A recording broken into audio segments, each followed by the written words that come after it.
fellow Biafrans, all over the world. There is a breaking news coming from the Prime Minister of the Biafra Republic government in exile, Simon Ekpa, on this date, the 24th of December, 2023. The headline said the Prime Minister of the Biafra Republic government, in exile, announced that the Middle Belt has officially brokered an alliance with Biafra Republic government in exile to halt the rising insecurity in the region.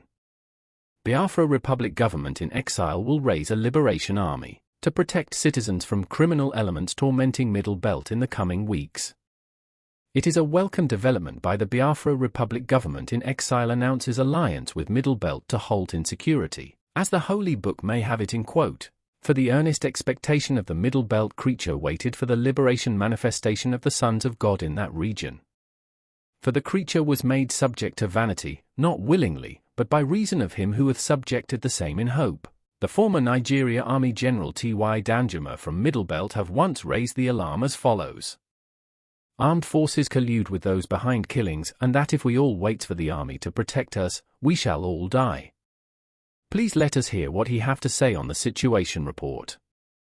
Remember, the breaking news is also available on the Twitter handle of the Prime Minister Massi Simon Ekpa for your perusal.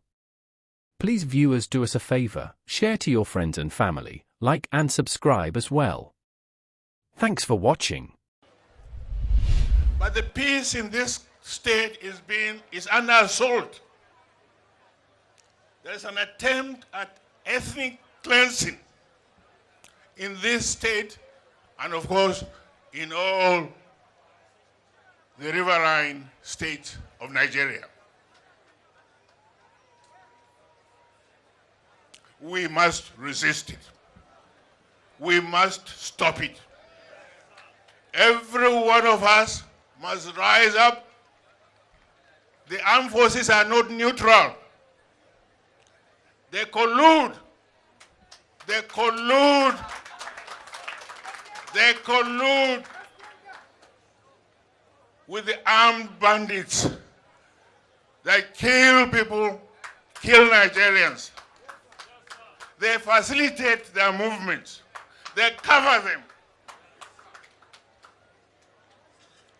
If you are depending on the armed forces to stop the killings, you will all die one by one.